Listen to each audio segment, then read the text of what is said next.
This episode is brought to you by Kia's first 3-row all-electric SUV, the Kia EV9, with available all-wheel drive and seating for up to 7 adults, with a 0 to 60 speed that thrills you 1 minute, and available reclining lounge seats that unwind you the next. Visit kia.com/EV9 to learn more. Ask your Kia dealer for availability. No system, no matter how advanced, can compensate for all driver error and or driving conditions. Always drive safely.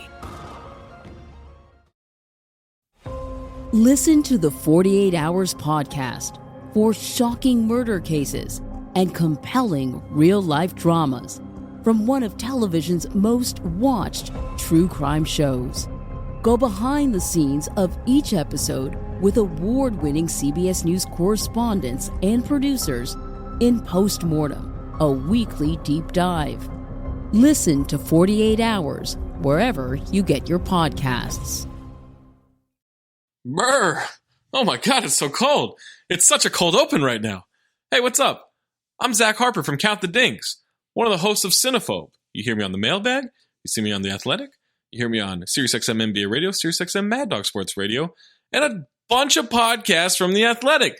But right now, I'm letting you know that if this is the first time you are finding out that Cinephobe did the movie Money Train starring Woody Harrelson, Wesley Snipes, Jennifer Lopez, Robert Blake, buddy, you're out of your mind. This isn't the first part of the episode. This is a 2-part episode, and this is part 2.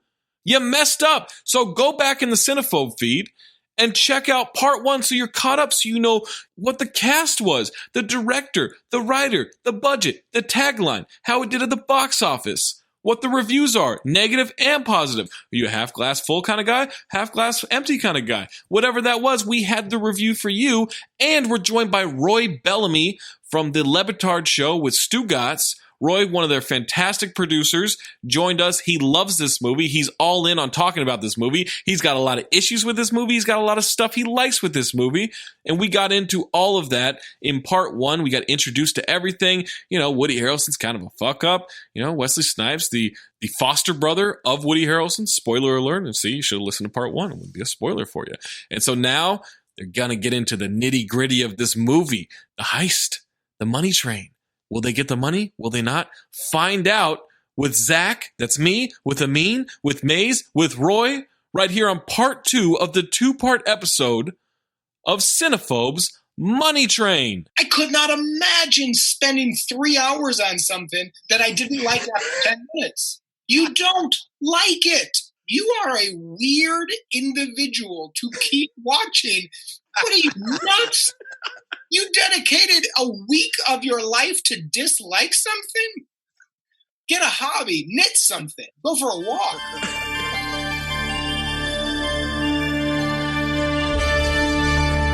Previously on Cinephobe. How am I supposed to go back to the me before all of this pain? Excuse me?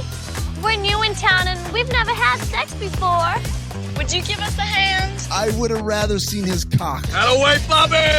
This episode in this movie exists. You bet your sweet ass I saw a lawnmower man. Oh, Teddy. I'll call some guys from my neck of the woods. We're not talking, Brooke, about a couple of queens who know a few grapples. We're talking about Polacks that don't have a goddamn future. You have a stupid heart and a stupid brain. Regular Einstein. You think I'm a coward? You're wrong. I'm not a coward. You're the coward. I'm not a coward. I love cocaine. I do it all the time. I'm sorry, you guys. I don't mean fag like homosexual. I mean fag like retard. I got nukes shooting out of my dick right now. I've got so many nukes. Dick Nukem. I mean, look at this buffet of ass. Mouth to dildo, dildo to ass to ass. Hi, Brent. Anal beads. I'm the goddamn talent, Maze. Look, Gene, I've never told anyone this before. My head! But I can suck my own dick. And I do it a lot. 1038. This movie is shit. You don't know shit. Holy shit, bro. I had the same note, too. And I swear to God, both of you guys are the biggest fucking liars in the world. Howdy. You should have saved this for the train. All right, au revoir, Lubin. Lisa, solid? Oh, I mean, why don't you just be like a regular person and dream about regular threesomes? Like clones. Give me some soul kisses, baby. Hey, beautiful. What? Oh, dang. oh, my nose. I can't indulge this comparison to a person that Amin may or may not know in a movie that has nothing to do with this podcast. That's some 20th century shit, bitch. We will tangle ass, Say hi to your mother for me. and you will lose. What's the end game? Okay, now everyone's dead. What is fucking Spence from Ballers? Who cares what the end game is? I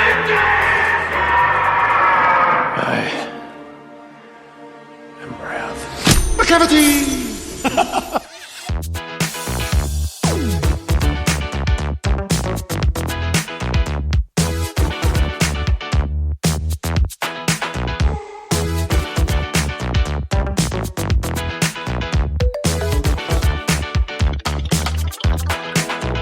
Now they're at their regular bar. He sees Grace playing pinball, orders 2 jacks and 2 beers. She is aggressively humping that pinball machine. Got to, man. You got to tilt that thing. It just made me think of Bad Santa. I gotta say, though, I mean, after a workday like that, you go straight to the bar?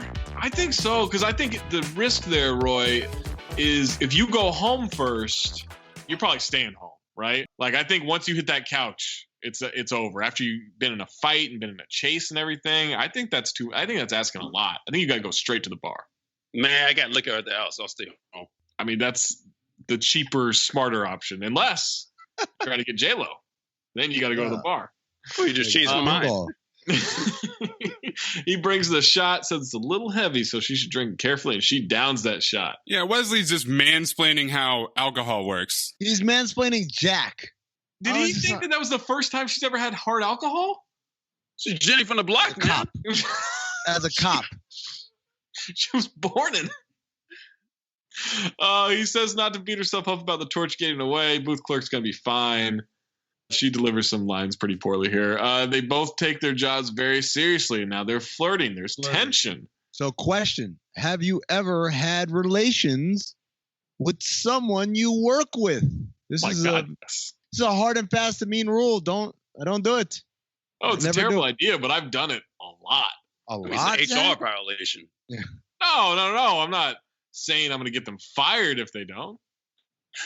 Never do that. Yeah, it's a terrible idea. I dated one for 3 years, and now we still work together. It's great. Oh, wow, Maze. Oh, man.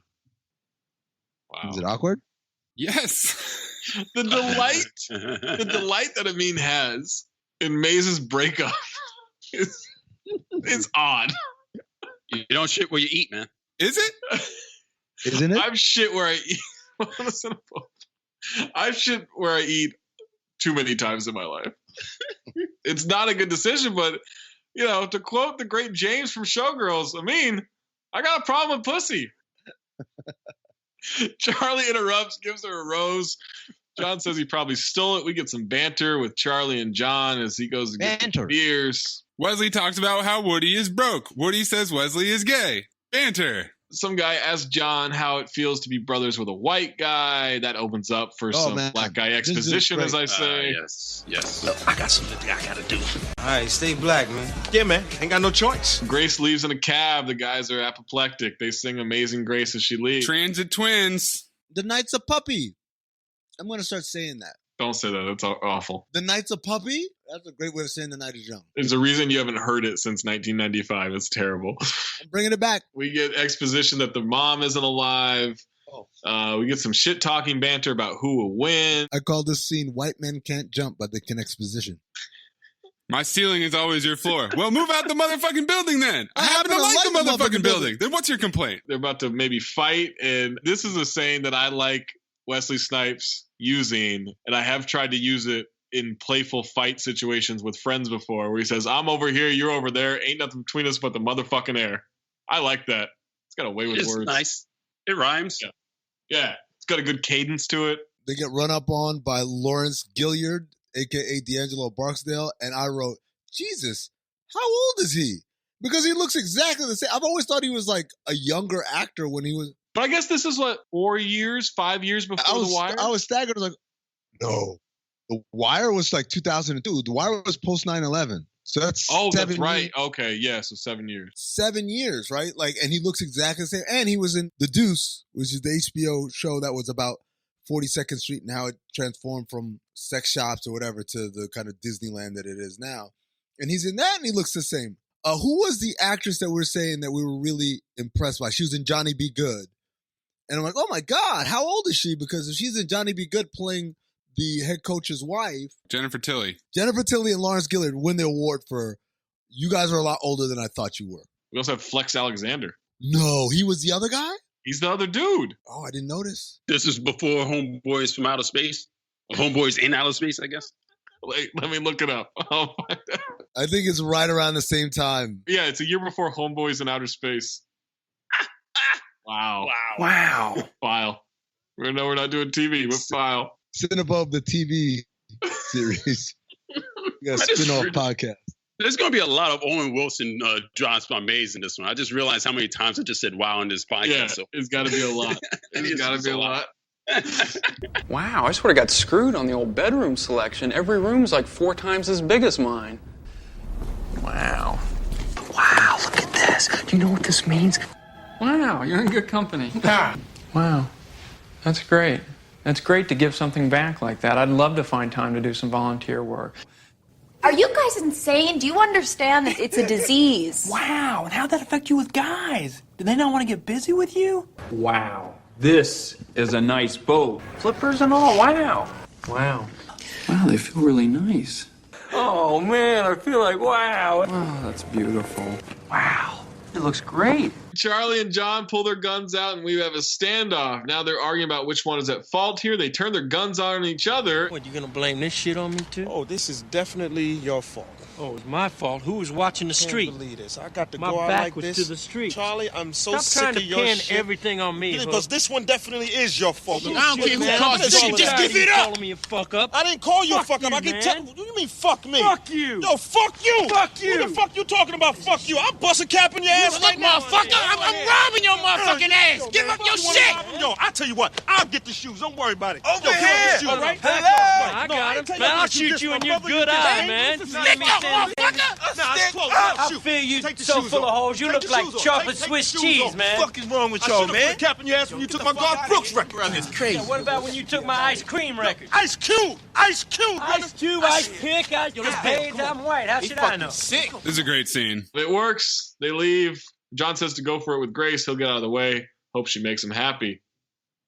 It's a great way to get out of a robbery right there. Good way to get out of a robbery. Call that the Bolo defense. Do you think that would work? You out crazy the crazy. I don't know, man. If you have guns, maybe. Yeah, if you have guns, definitely. Now we have John and Charlie riding back up on the money train. Hank Schrader is there, repeat offender.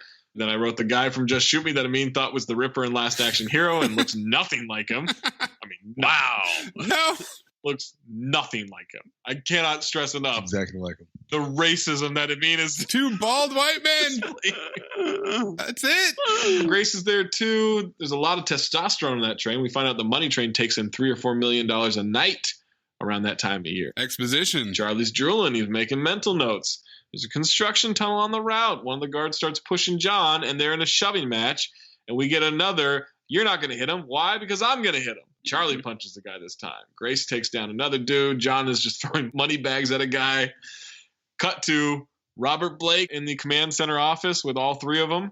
Wife, girlfriend, sister, a white brother, a black brother, and a Latino sister, which not the correct gender use there, by the way. Method actor? Method acting. He is method acting his ass off with this. He dismisses her from the meeting in a racist manner. Says these guys have their nuts in a ringer. As he's walking past, your wife, your girlfriend, I wrote something racist is coming down the pike. I didn't know what it was. I didn't know what angle he's going to take, but I knew there was something racist coming down the pike. Something racist this way comes.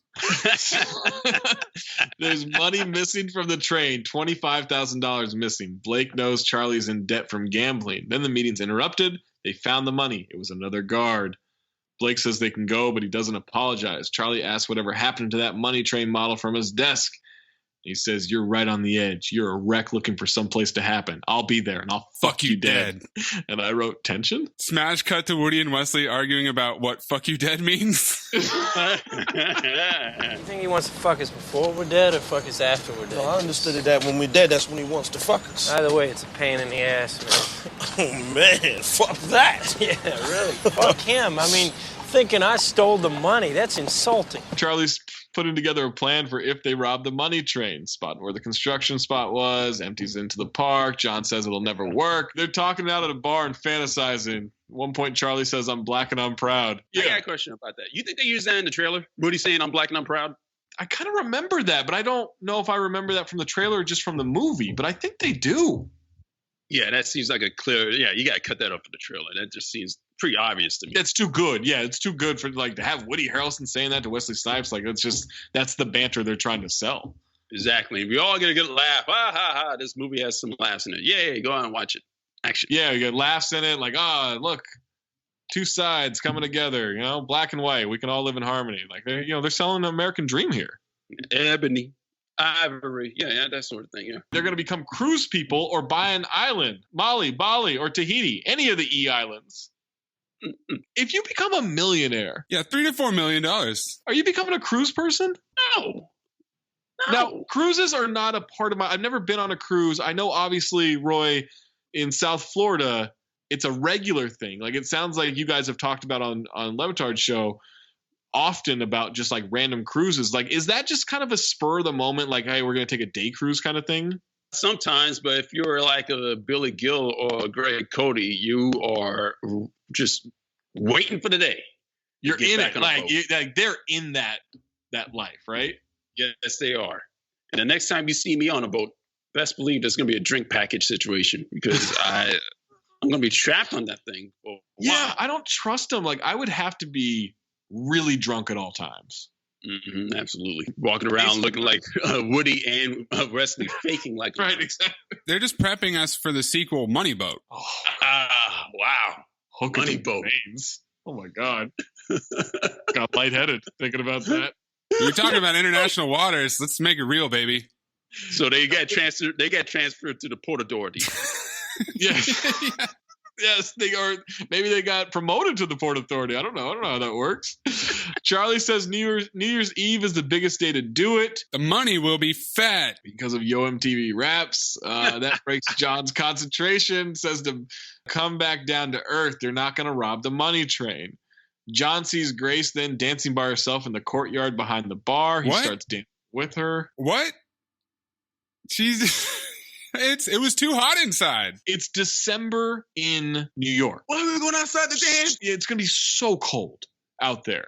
I get maybe walking outside for a second. There's no way she's just dancing out there outside by herself. It's got to be 15 degrees, 20 degrees. She's just in a turtleneck. This is stupid. Why is she going outside? This is so forced. That part is actually the least believable part of this movie to me, where I was angry. Yes, 100%. Yes, but heat was generated, though. All right, that's fair. Heat is generated between the two of them because they are, they're flirting their ass off. Now a slow song comes on. He claims he doesn't dance to slow music. Then he slides up to her. Her gun was poking both of them. It breaks the moment a bit. Then they get back into it. Put your stuff to the back. You put your stuff to the back. He starts to go for a kiss and then holds off, goes back inside. Fuck is this scene, man? What the fuck? Here's the thing about this scene. He's actually from the Bronx. So he was born in Orlando, Florida, but he moved as a child to the Bronx, grew up in the Bronx, and went to the LaGuardia High School for Performing Arts. Wesley Snipes was actually classically trained as an actor. He ended up moving back to Orlando and graduating high school from there before being discovered, I think, in Wildcats. Later on, he was in Martin Scorsese's Bad video for Michael Jackson. King of New York, he went on to do next. So I say all this to say that Wesley Snipes is a really weird Venn diagram of someone who is a martial artist, black belt in several different disciplines, while also being a classically trained actor, someone who went to school for this. And that gives you this weird confluence of an action star who can actually act. And that's why Wesley Snipes is one of the most underrated actors in the history of cinema. What does that have to do with this scene? Well, because in the scene, when he comes out and she's dancing. He says they're from the Bronx, yeah, and so is J-Lo. Look, I don't want to profile here, but Amin seems wildly impressed that Wesley Snipes, a black man, can dance. No. It's because he said, I'm from the Bronx. And I was like, wait a second, is he from the Bronx? Or where's he from? And that's when I went in the rabbit hole of Wesley Snipes' early life. He's actually literally from the Bronx. He's not playing a character who's from the Bronx. He is actually from the Bronx. As he's leaving, he sees Charlie bring Grace a frozen margarita in December. Pina colada, Zach. Come on. That's a frozen Talking about island, Zach. What? He says, I got you a pina colada. He didn't say that. I don't believe that. Next morning, Charlie... I will fight you. Sounds racist to me. Yeah, that does sound racist. I agree. I thought it was a racist move by Charlie. And a pretty racist movie, it turns out. Charlie jumps on John's bed to wake him up. John pulls a gun on him. Charlie has an upsetting ponytail in this scene, and he's been out all night with Grace. John's bed is in the middle of the room, which I find deeply disturbing. The other thing I want to point out is, since you brought up hair, is Woody Harrelson's hair in this movie is quite ridiculous. It was a mistake for him to go that route. Yeah, it was bad. It was really bad. Does he ever have good hair? No, but... Well, I mean, it's fine in White Men Can't Jump. Yeah. It's not good, but it's fine, right? Yeah, like him with long hair is not a good look. No. It looked like he was wearing fake extensions on top of a balding head. You won't tell John how the night went with Grace. A gentleman never tells. Cut to John hitting a heavy bag in the police gym. Grace walks in. She wants to go a few rounds with him in the ring. I wrote, I bet she does. Another totally logical, makes complete sense scene. Says not to go easy on her. She's really punching him and wants to talk about last night. Wants to talk two of them and not Charlie. He says it's because of Charlie. She says that she heard he's kind of a fuck up, and that's when John unleashes on her and knocks her down. Then he's mad at himself for punching her. Sexual tension? A lot of tension. This is boxing exposition, see, because whenever you say something bad about Woody, Wesley gets mad. He gets mad. It triggers him. She wants to know about the two of them still. She then punches him back. He laughs. Says, this could get painful. She says, hey, love hurts. Love triangle. Yeah. All right. Charlie's leaving work. John wants to talk to him. Gives him an envelope full of money. It's the $15K that he needs. Been saving it for a rainy day, and it's raining. Says to handle his affairs with it. John wants to talk tomorrow night about something.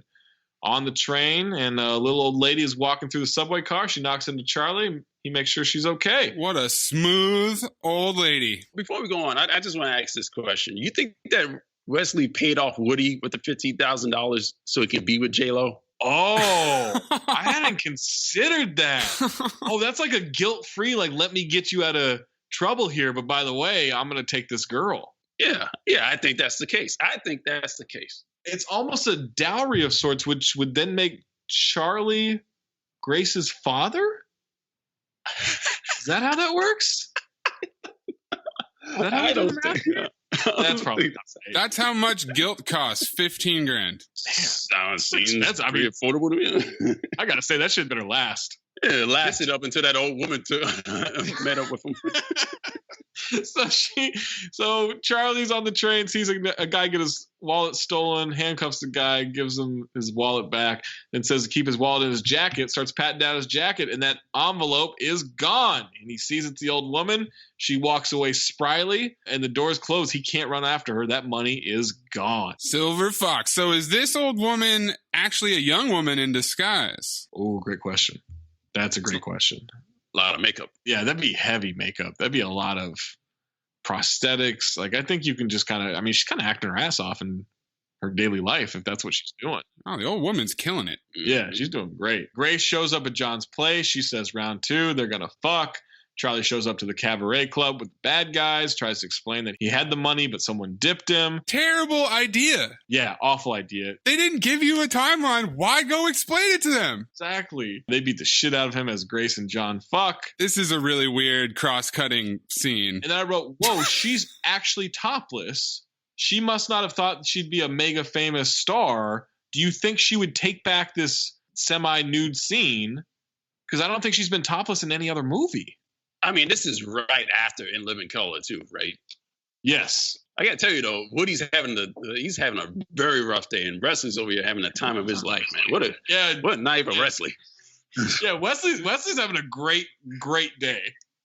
And Woody's he's going through it. He's having a tough one. When he's having the love scene with Jennifer Lopez, I put the note, "Attaboy, Bobby!" Charlie walks back to John's place. He's beaten, he's battered. He walks in there, sees Grace in bed with John. John wakes up briefly, sees Charlie peering through the glass. Super awkward eye contact. John gets up, runs after him in a robe. I wrote, yes, Amin, we've had the robe conversation many times on this podcast now.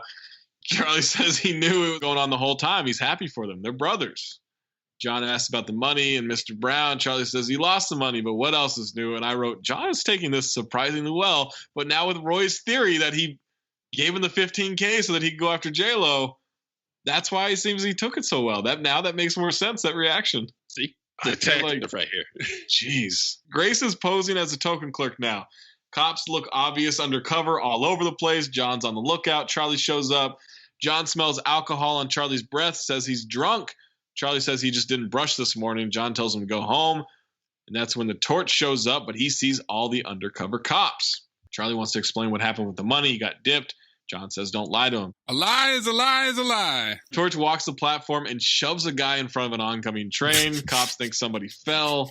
They're all going to go check on what happened. Charlie will keep an eye on Grace. Then he takes his eyes off of her as the torch walks up. He sprays her with gasoline. He remembers her. That's his scent she's wearing. It's kind of a creepy line, but it's also a great line. He says he doesn't want the money again. Is he trying to get in on the love triangle too? That's the question I had throughout the movie is, what's this guy's end game? Fantastic question. He just likes chaos, apparently, because he's not a very good villain. He just randomly lights some booze on fire. He's got this sweet-ass gasoline rig, and that's all he does with it? I mean, it's not like you wonder, like, what's the end game for Jason Voorhees? Like, and then you're wondering what it is for this torch guy. Like, I don't know that he needs an end game. He might just be fucking crazy. Look, I thought it was kind of going to be set up for a bigger kind of, this was the main arch nemesis of the movie. And instead it turned out he's just some random dude who appears, sets places on fire, and then just disappears. Yep. Random sub-boss. There's like 3 arch nemesis in this movie. Yeah. Right. There's Robert Blake. There's the torch. And then there's just the money train. The guy that Woody lost the poker game to. Yeah, Mr. Brown. I was going to say the train is a nemesis too. Yeah, that's true. So that's 4. There we go. And the old lady. Shit. Oh, the old lady. Yeah. Also, that bartender's kind of a dick, if you ask me. I mean, he's just doing his job, wiping the bar down.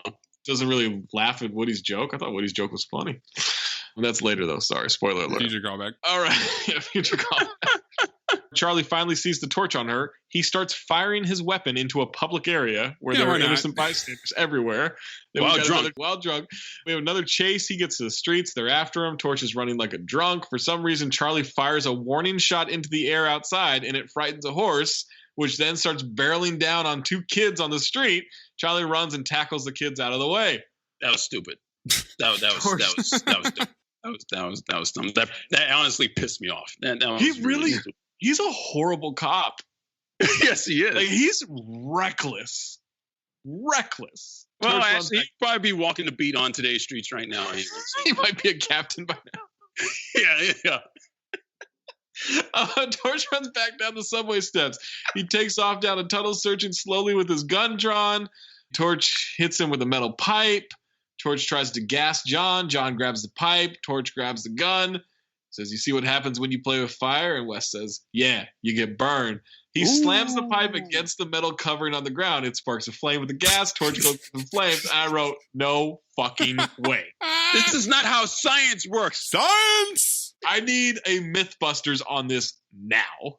That is not how science works at all. You just bang a metal pipe on metal covered in gasoline. Boom. Torch runs at him. John tosses him. Train comes through and smokes Torch. Yeah, it's not enough that he was completely engulfed in flames with his backpack full of gasoline. He had to get hit by a train, too. Now Charlie's sitting on the platform. Blake shows up and says he created a shitstorm, scolds him recklessly for firing his gun. He'll help get him out of it. He just has to ask for help. It's your badge, your life, your call. Then won't let Charlie get up. He wants him to do it from down there. Charlie says, kiss my fucking ass. You kiss it. Goodbye. Which, again, I don't understand his authority. Well, he just fired him, so now apparently he's a superior officer. That's when I found out. John tries to mediate, and Blake says Charlie's a fuck-up. John threatens him. Hold me back. Says, go ahead. Take a bite out of me. You'll be licking your asshole for a month to get the taste out of your mouth. And I wrote, what? What kind of saying is that? That's one of those lines I had in there. I was like, I don't get it. I don't get it. That's the most insane line of the movie. How do you guys feels today? Let me tell you, feels is a better way to be. Our premium CBD will keep your head clear and help you feel your best. It reduces anxiety. It reduces pain. It reduces sleeplessness. Feels naturally helps reduce stress, anxiety, pain, sleeplessness. Places a few drops under your tongue and feel the difference within minutes. Are you new to CBD? Well, Feels offers a free CBD hotline to help guide you through the experience. Me personally had a couple of restless nights during this whole pandemic. Wasn't sleeping great. Did a couple of Feels the next day. Boom, out like a light that night. You know, get a little joint pain because I'm getting up there in age. A little Feels CBD under the tongue. Boom, joint pain gone. Greatly reduced. It's so easy to use. It's so good for you. It's just the better way to do your life right now. It will naturally help you feel better. And there's no high, there's no hangover, there's no addiction. You can join the Feels community, get the Feels delivered to your door every single month. You'll save money on every order, and you can pause or cancel at any time. Become a member and get 50% off your first order. 50% off. It has me feeling my very best every day, and it helped you too. 50% off your first order with free shipping by going to feels.com/ding. That's FEALS.com/ding. Become a member. 50% off taken automatically off your first order with the free shipping. That's feels.com/ding.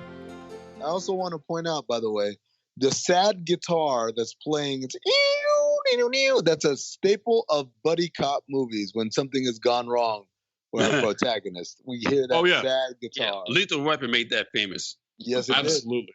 Did. Eric Clapton, yeah. Was it Eric Clapton? It was Eric Clapton, yeah. In Lethal Weapon? Yeah. Yeah, it was Eric Clapton. He worked with the guy that did the music for Die Hard and look it up. It's the king of this trivia shit. Jesus. Blake fires John too. Charlie tries to side with John and talk shit about Blake, and John says, "No, fuck you, Charlie." Says it won't work out this time. John says they're not brothers. Get the fuck out of his life. Is it the end of the second act, guys? Are the brothers having a tough time? Are they down on their luck? They not like each other anymore? Will they bring it back together? Who knows? Let's see. Enemies become friends and friends become enemies? Charlie's drunk at the bar, asks the bartender why people don't skydive, because it scares the shit out of their dogs. Then he gets cut off. He's asking for Jägermeister. Yeah. My problem is you're interfering with me at the embryo stage of a bender. I like that line too. I like that, yeah. You like alternative terms for... The night is a puppy. Jesus Christ. If he said puppy stage of a bender, you would have liked that too, huh? Yeah. Charlie goes to the bathroom. Mr. Brown's henchmen are there, and they want the money. Mr. Brown says he won't kill him. They can't keep beating him up because it doesn't have an effect on him. He's being forced to threaten the life of John, and then he throws a hard ER about John for no reason. He sure did. Well, I guess the reason is racism. That was the reason. It seems to me that kind of solved my own riddle there. He gets home, sees the model train, wants to get serious about scouting this money train. Montage of recon. Bartender shows up at John's place, warns him about the trouble Charlie's in. John goes to the strip club. So I just want to ask this question. Does any bartender in the world know where you guys live? No. 20th century, bitch. Yeah. One does. There's a bartender that knows where you live, Zach? Yes. Wow, boy. But you know what? I take that back. Well, she doesn't know where I live, but I know where she lives because she's a friend of mine and a friend of a friend's who lives in the same neighborhood. So, yes. Yeah, I'm friends with the owner of my bar that's in my neighborhood. Me too. I'm friends with bar owners. I don't know of a single bartender who knows where I live, though, and comfortable enough to show up, knock on my door. Hey, what's up with your brother? Like, what are you doing here? Yeah, I wouldn't say I have that situation where it'd be like, all right, I think someone's in trouble here. I needed to come talk to you. That's not the situation. Well, Wesley kind of greeted him pretty nicely at the door. Like, hey, Frank, hey, yeah, right. Like, this is a regular thing. Like, Frank just pops in all the time. Yeah. Is Frank from the Bronx, too? Everyone's from the Bronx in this movie. He walks into the basement area of the strip club. John takes down the big bodyguard. He goes to the locker room, yells at Mr. Brown, beats the shit out of another one. He takes down another one of the henchmen, which is a guy from Too Fast, Too Furious. He was also in The Departed, so he's a repeat offender. Mr. Brown slashes the face of one of his guards accidentally, and I wrote, that is going to be a big time my bad later on. You got big balls? I'll cut them off for you. By the way, this strip club has a full kitchen, like a gourmet kitchen down there. And somehow the stripper's locker room is even deeper inside than the kitchen is. They got to walk through the kitchen downstairs in order to come up to the main stage. That's just great planning. Also, while Wesley's fighting, and he's fighting Mr. Brown, he slaps the shit out of him. He does. Like, he's fighting everyone else, punches and kicks and stuff. But Mr. Brown, he slaps the shit out of him. And finally, Mr. Brown obviously drops an M-bomb. And Wesley says, who you call a nigga? And then Roundhouse kicks him. And High School Amin was so stoked at that scene. One of those ones that stayed with me for decades. Like, oh yeah, you tell him, Wesley.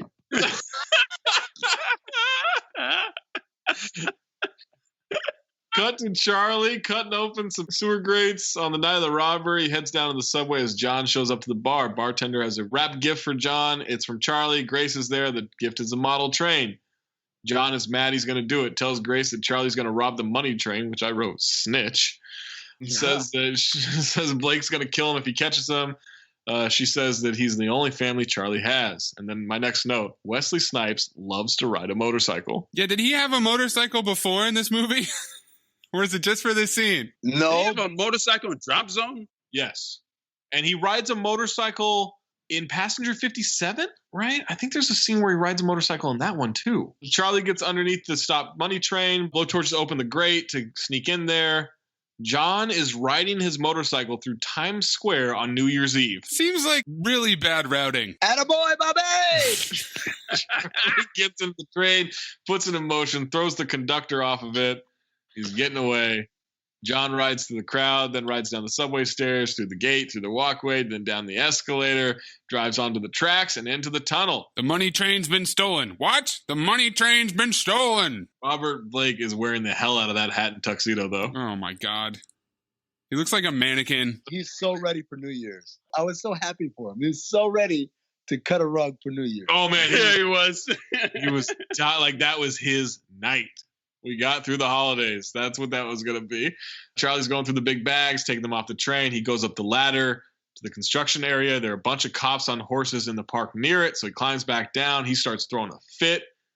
Plan is foiled. When he gets back on the train, John is there. How did Charlie manage to miss a motorcycle ride by train? That is a phenomenal question, because that is going to be even louder than normal because they're in a fucking tunnel.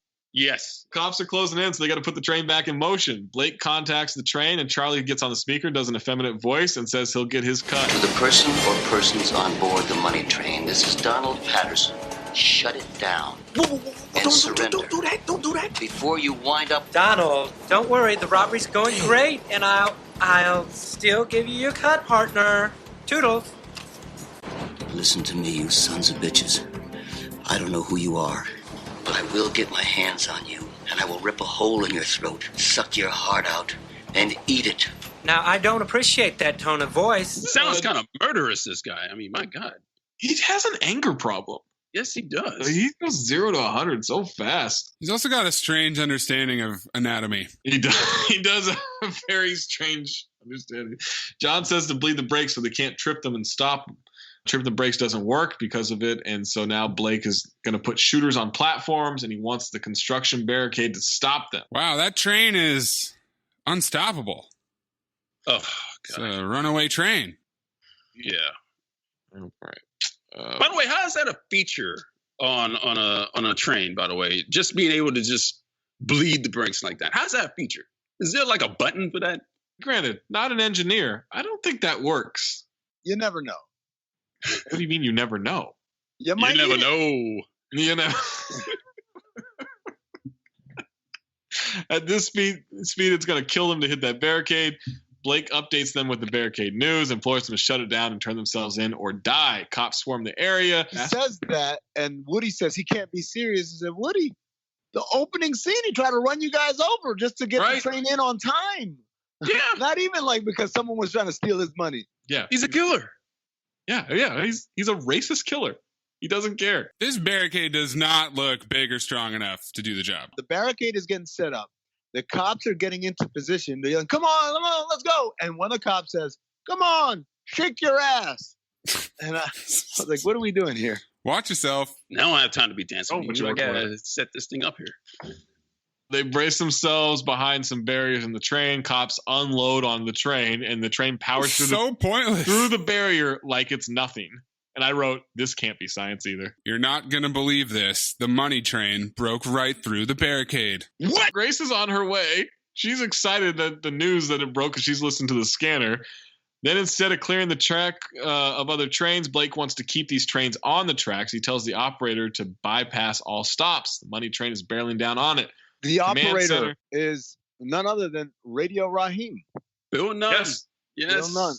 Also, why does it matter if they bypass the stops or not? It's a train. It's not like they can drive it to Mexico. Wait a minute, there's a last stop in this situation, isn't there? Yes. Command center guys asked Blake, what if the money train can't stop? People will die. And I wrote, he's kind of acting his ass off here. I believe he's concerned. Beretta says, that's what we live with. And I wrote, Beretta, definitely an anti-masker. For sure. John says he has the money plenty of mask in prison right now. John says the money stays. Says today is Charlie the winner. He's going to get this money. Charlie says get out of his face. John says he put him in his face, which is inaccurate because John put himself on the train. That's true. He's got to take responsibility there. He steps on the bag. Charlie charges him. The door opens for some reason.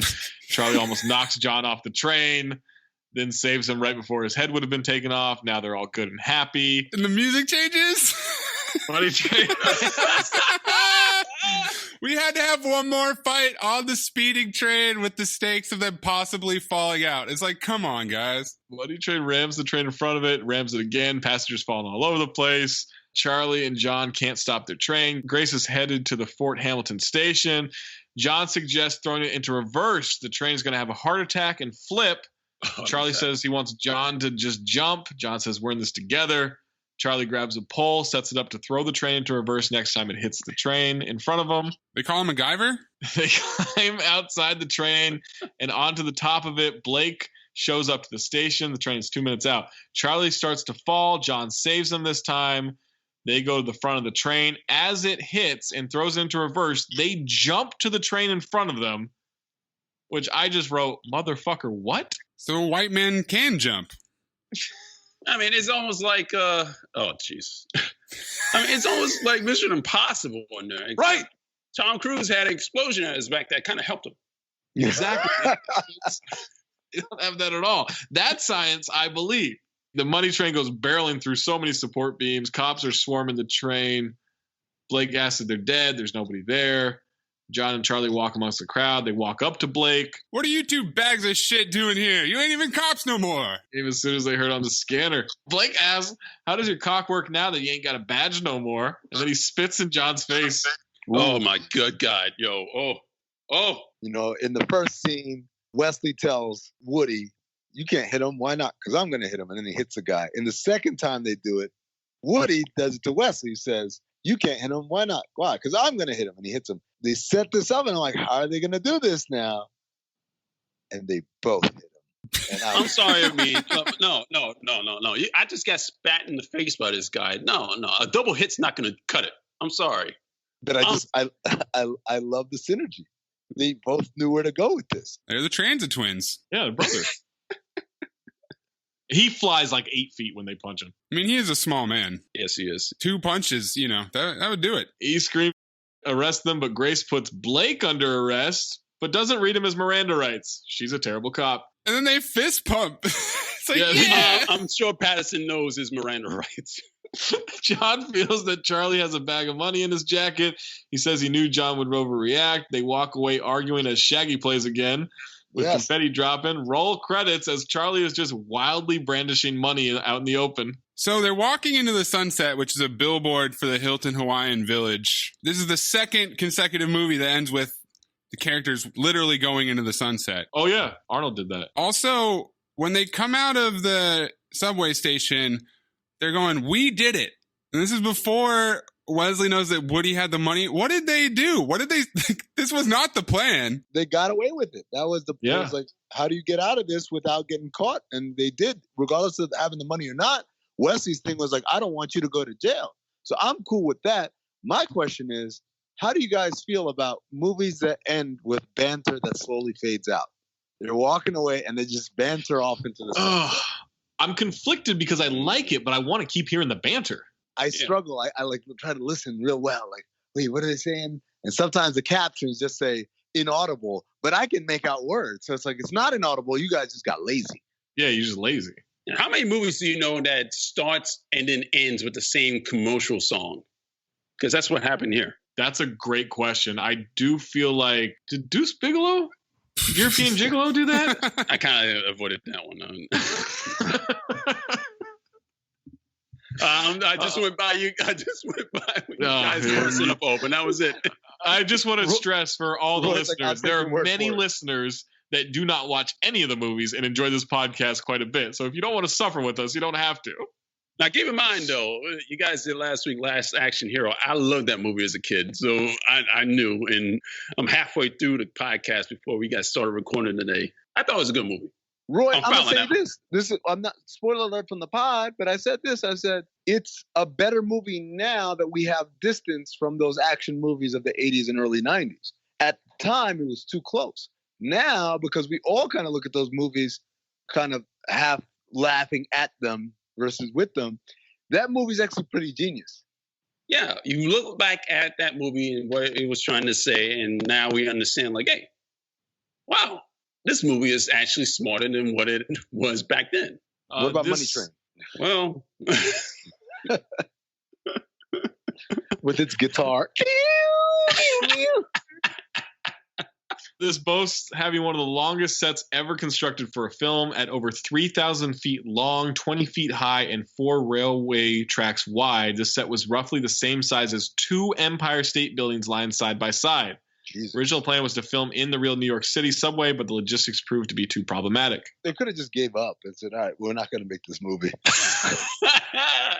12 New York City subway cars were shipped over to Los Angeles. To the film set, they were converted to run on propane so that the rails on the film set did not need to be electrified, which would be a potential health hazard for all of the crew. The movie was developed by Tony Scott.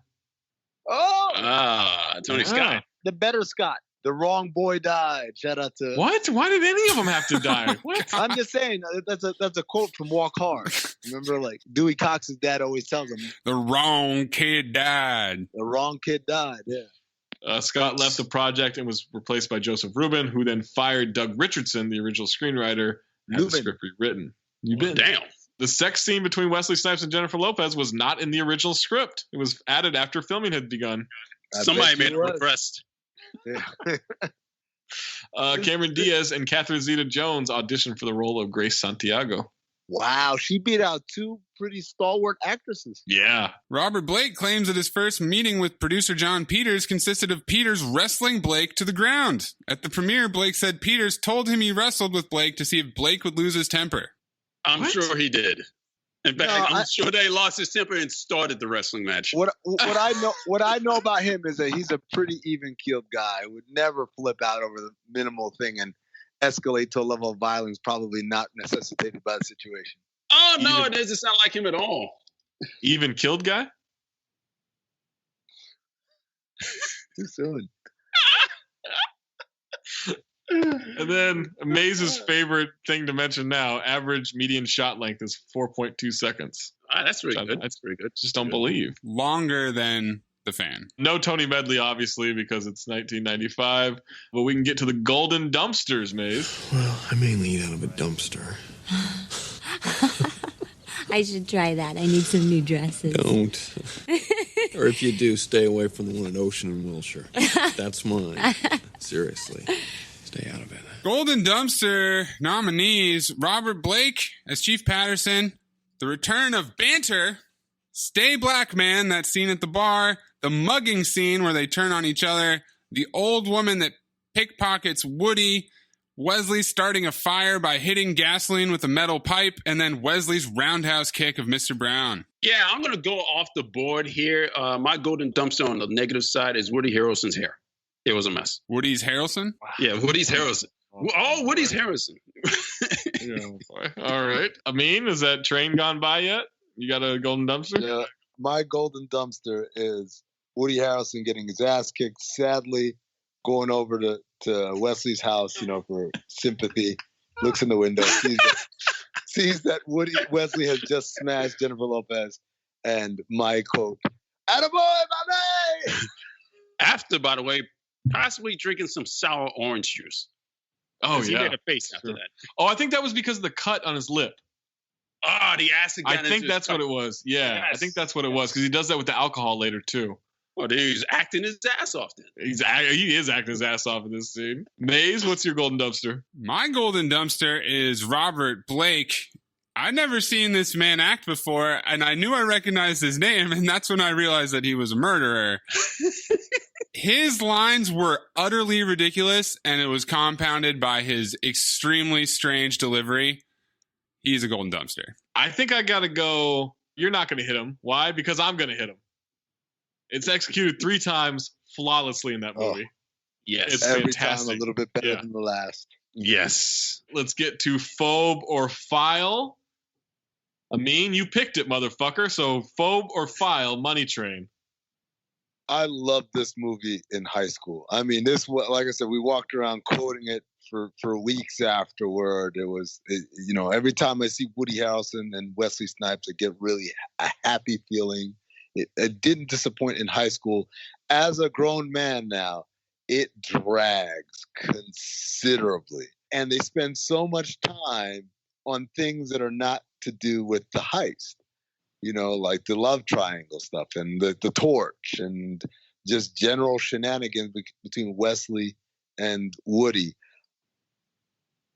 I'm going to file it, but it is by the slimmest of margins. I mean, if the banter, if the chemistry weren't good, if they were 2 different actors who were good actors but just didn't have the same kind of chemistry, I could have easily phobed this movie just because it dragged so long. But because they made it work, it just barely crosses the line for me.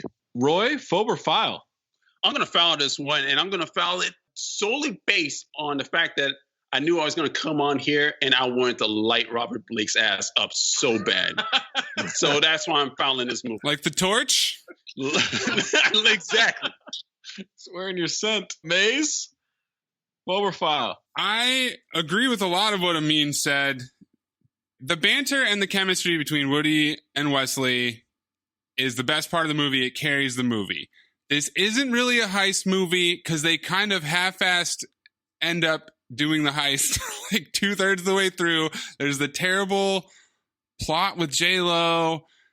The Torch could have been a good villain, but he's just out there randomly committing crimes. Like he doesn't even care about money or seem to have a point. Mr. Brown's plot was awful. I'm going to phobe it. I got bored. What? Wow. That's shocking. That's a shocking situation right there. Look, I think a lot of people go into this looking for the same banter and chemistry that you got in White Men Can't Jump. And I don't think that's totally fair. It's like when we saw people criticizing A Million Ways to Die in the West by saying it's no Blazing Saddles. I think the movie is the movie, and that's what it should be. It drags a little bit. They could have cut a couple of those chases down, but again, they built a 2 Empire State Building long set, so I think that they just wanted to make sure that they got their money's worth with that. But this is a strong file for me. Like, this is a great action movie. It's a quintessential Wesley Snipes movie. It's fantastic with the 2 of them. There's good action. There's good fighting, great hand-to-hand combat. There's a weird love triangle going on. Robert Blake is just fucking bizarre in this movie, and I could not file this easier. It was a file in 1995. It was a file before I started the movie yesterday, and it's a file today. Wow. 3 out of 4, everybody. 3 out of 4. Yeah. I can't believe you, Maze. No, Maze, you know what Maze is doing. Wait, didn't you just... never mind. Never mind. Roy, thank you so much for, 1, being on the pod, but 2, supporting the podcast. Oh, absolutely. As well. I listen to every episode. I'm halfway through the last Action Hero episode right now, and I am looking forward to the finish. I love that movie. I'm looking forward to hearing what you guys have to say about it. File from Roy right there. That's going to do it for this week's Cinephobe. Make sure you check out the Levitard show. They got the local hour, the Big Suey, the 2 hours on radio, and of course the post-game show, plus the Levitard Show and Friends Network. That's got a bunch of great podcasts, including Stupidity and Mystery Crate. Make sure you're supporting them and downloading and reviewing and all that stuff. Leave a review. If you made it this far on the pod, leave a damn review for the podcast. God damn it. God damn it. What's wrong with you? Leave a review. It takes like 2 minutes at the most. Get it done, man. Yeah. It's ridiculous at this point. Leave a review, and you can always hit us up on Twitter about a future Cinephobe pick. Yeah, don't be a hater. Exactly. Don't be a hater. Yeah. Don't be a Tony Medley. Next time we make love, you introduce me to Jade.